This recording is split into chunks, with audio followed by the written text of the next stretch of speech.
sir जी जी नज़ीर अहमद जो वॾो भाउ नज़ीर अहमद शर जो जी जी भाउ आहे मुंहिंजो असां असांजा अमरा वियल आहे हेॾां जेके कंदकोट हिन औरत जे सिलसिले मंझि मसमा सुगरा जे लाइ हा जेको इहो उन लाइ वियल हुया उन खां पोइ इहो उन सां मसइलो थी वियो 4 हमरा गाॾी सूदा असांजा जेके अॻुवा थी विया तक़रीबन 9 ॾींहं थी विया उन्हनि खे असांखे जेको सो को बि उतां मोट न मिली आहे असां जेको सो नूरला खोसे वारनि ई असांजे अमरान खे अॻुवा कयो आहे ऐं ओसी ताईं राब्तो हुयो आहे जेसि ताईं पहुता आहिनि उते उन खां पोइ राब्तो कटिजी वियो आहे ऐं जेको सो पुलिस बि को बि एक्शन न पई खणे छो त उहे सभु हुननि सां ई मिलियल ई आहिनि हा DPO साहिब वटि विया आहिनि असांजा अमरा जो कुझु बि कंहिं बि क़िस्म जी का बि FIR दाख़िल करण लाइ तयारु न आहिनि का जेको सो रिपोर्ट असां खां न वठण तो असांखे जेको सो अमरान खे वरी धमकियूं पिया ॾियनि त असां तव्हां जेको सो हिते ड्रामा करण आया आहियो हाणे असां DPO साहिब हाणे ॾिसो त हाणे एॾो DPO साहिब ख़ुदि चए पियो ड्रामा छा हिते ही को एक्टर हुया जो हुते ड्रामा करण हुया असांजा 4 माण्हू अॻुवा थी विया आहिनि ऐं हुनखे उहो अहसासु कोन्हे को ऐं उन खां पोइ वरी इहो असां ॿुधायो त कल्ह जेको सो औरत वरी उहोई नूरला खोसो वरी पहिरां नूरला खोसो औरत जो सहारो वठी करे असांजे अमरान खे अॻुवा करायो उन खां पोइ वरी हाणे जेको सो उन औरत खे वठी करे जेको सो कोर्ट में पिटिशन दाख़िल कराई आहे त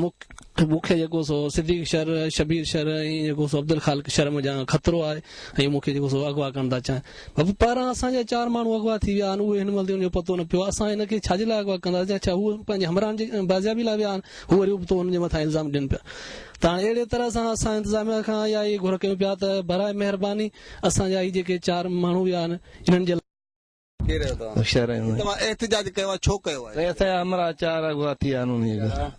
इहो नाज़िम नज़ीर अहमद कादिर बश्क हमदो कश्मीरी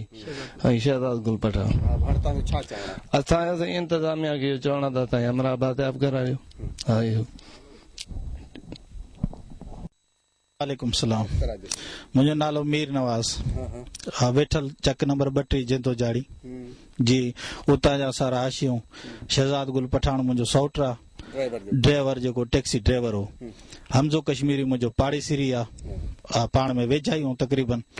ऐं कादर बश्क बि मुंहिंजो पाड़ेसिरी आहे हिकिड़े ॻोठ जा आहियूं हा तो हितां जो हमज़े कश्मीरी जे कुझु अरसा अॻु में घरवारी सुगरा जेकी हुई उहा हितां बका नाले हिकिड़ो बलकाणी हो कंदकोट जो उन सां हितां हुन हितां अगवा कयो फरार थी वई उन खां बाद में हम 2 ॿार बि गॾु हुआ हिकिड़ो दिन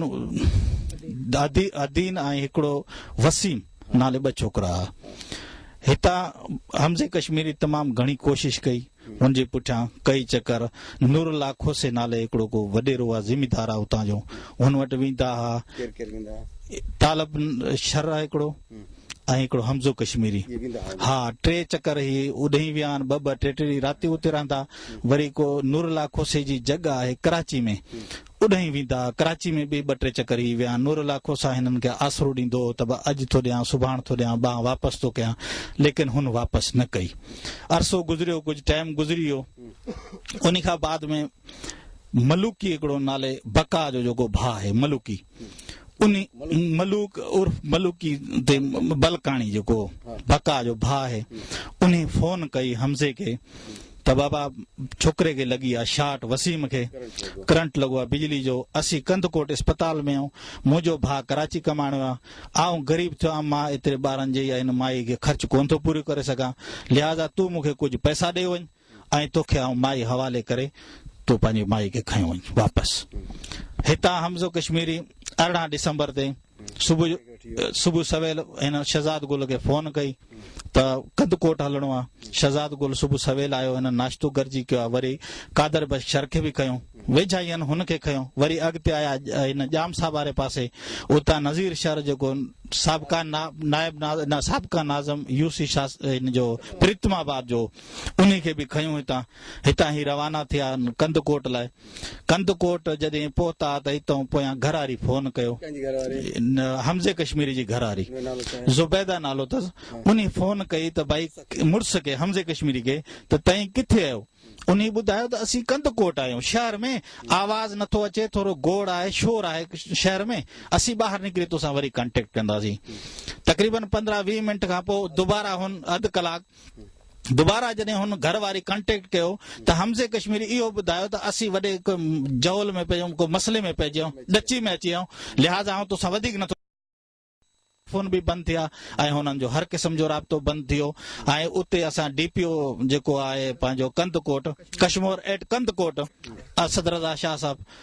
उन्ही खां वरी जेको इन्वेस्टिगेशन वारो DPO उन्हनि मसरूर जतोई उन्हनि खे घुरायो पार्टी खे घुरायो पहिरियां त हिननि जे ॻोठ विया नूरला खोसे जो ॿुधायूं त हू कोयटा वियल आहे जॾहिं KTN ते इहा पटी हली त पोइ हू यकदम हुन जो को KTN जो नुमाइंदो आहे नूरला खोसे जो को साउट आहे उन यकदम हुन जो बयान रिकॉर्ड करायो ऐं प्रेस कॉन्फ्रेंस कराई त भई नूरला खोसा हिते आहे बाबा मूंसां ज़ुल्म उते इल्ज़ाम आहे उन खां बाद में जेको इन्वेस्टिगेशन मसरूर जतोई साहब DPO उन्ही घुरायो उते हिननि जा बयान थिया पाण में त उन्ही महिल बलकाणी बि पेश थिया माई बि पेश थी मलूकी बि आयो बका बि आयो ऐं माई बि आई पोइ वधीक उन DPO खे इन्वेस्टिगेशन लेकिन असांखे का बि इंसाफ़ जी ख़ातिरी न को असांजा माण्हू बरामद थिया अॼु ताईं अॼु 18 तारीख़ खां विया आहिनि त अॼु 9 ॾींहं हूंदो 9 ॾींहं बिल्कुलु न बरामद थिया न असांखे असांजे घर में राह जो रोड़ो आहे बसि रोअण आहे छा सूरत हाल अथई जंहिंजे घर जो माण्हू वञे हुन छा सम्झो था तव्हां हुन में त तकलीफ़ ई हूंदी न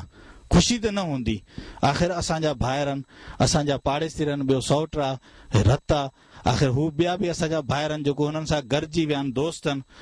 त सभिनी खे तकलीफ़ आहे तव्हांजो ज़िलो कहिड़ो आहे ज़िलो असांजो सांगड़ आहे तालको बि असांजो सांगड़ आहे इहो जेको ॻोठ जेको शहर जो आहे जी जेंदो खान शहर हे तालके सांगड़ में आहे चकनि हुते पहिरें जा जेके अयूब साहब जे टाइम तां फौजी चक थिया पोइ हिकिड़ा 32 जा आहिनि हिकिड़ा 24 जा आहिनि को एतिरा माना वेझा ई आहिनि तक़रीबन गॾु तक़रीबन नालो छा आहे शाहनवाज़ कंहिंजो पुटु आहिनि खमीसे खान तव्हांजो केरु माण्हू अॻुवाट थियल आहे असांजो गुलाम कादर ज़मींदारो अच्छा कहिड़ी देह जो सदर 2 जो ॻोठ कहिड़ो आहे जेंदो खान शहर चक नंबर 32